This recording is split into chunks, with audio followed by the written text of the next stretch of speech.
ఇప్పుడే నాకు ఒక ఐడియా వచ్చింది. మా ఫ్రెండ్ పైన ఒక ప్రాంక్ అయితే చేద్దాం అనుకుంటున్నాం. మేమిద్దరం కలిపి, నేను ఒక్కదాన్నే కాదు, మా ఫ్రెండ్ అని హారిక ఉంటుంది. సో ఈ ఐస్ క్రీమ్లో ఒక కోల్గేట్ పేస్ట్ అయితే కలుపుతాము. ఎలా రియాక్షన్ ఇస్తుందో ఏంటో అనేది చూసేద్దాం.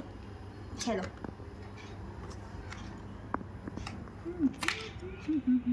అయితే ఏమంటుందేమో, వాళ్ళ మమ్మీతో టెన్షన్ అవుతుంది, అమ్మతో ఏమో, కానీ ఎలా రియాక్షన్ ఇస్తుందో ఏంటో ఈసారి. ఫస్ట్ టైం అయితే ట్రై చేస్తున్నా. కొంచెం అయితే సైడ్కి పెట్టేద్దాం, లేయర్గా వేద్దాం. ఇదైతే బ్లూ అయితే వచ్చింది. మనం ఏం చెప్దాం? బ్లూ అంటే ఏం కలర్ చెప్దామే? ఏ ఫ్లేవర్ చెప్దాం చెప్పు. ఏముంది, చాలా కదా.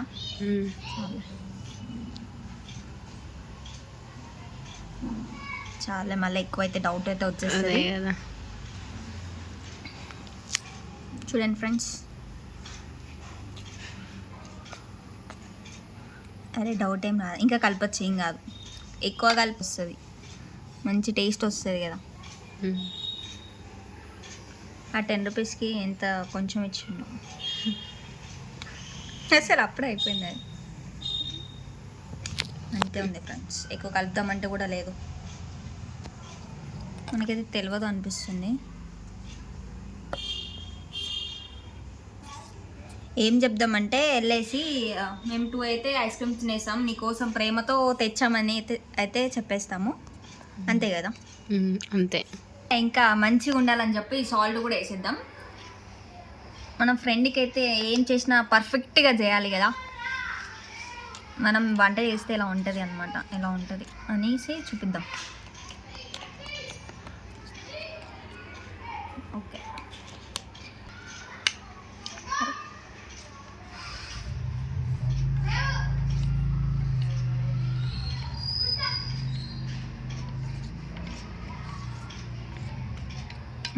ఓకే, వెళ్ళి చూపిస్తాను. మర్చిపోకుండా తెచ్చాను, అది ఇంకా పెద్ద తెచ్చింటే చాలా ఉంటుంది. చూడండి ఏంటి కదా, తిను. పెట్టిందో తీసుకున్నాం కదా, ఫ్రిడ్జ్ లో నుంచి తెచ్చినా. అరే లూజ్ అవుతుంది, అదే కదా. ఏం కదా, తిను. ఆ స్పూన్ తెద్దాం కదా, ఇంకా ప్రేమ ఎక్కువ ఉంది అందుకే పెద్ద స్పూన్ తో పెడుతున్నా. అనిపిస్తుందా?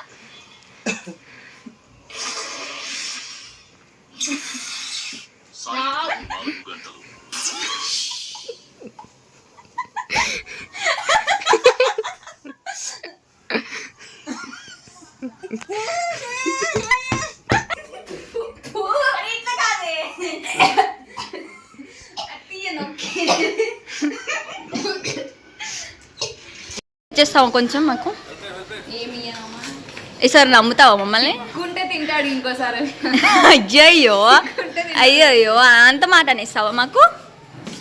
అసలు హెల్త్ బాగాలేదని చెప్పి నీరంటే నువ్వు అన్ని పిచ్చి పిచ్చి పెట్టి నమ్ముతున్నావు. అసలు హెల్త్ బాగాలేనట్టున్నావు నువ్వు. బుడ్డి అసలు నాకు హెల్త్ మంచిగా లేదు కదా.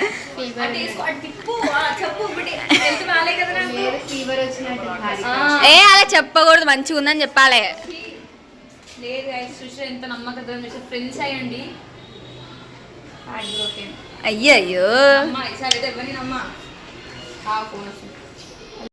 Thank you for watching. Like, share and subscribe. Bye.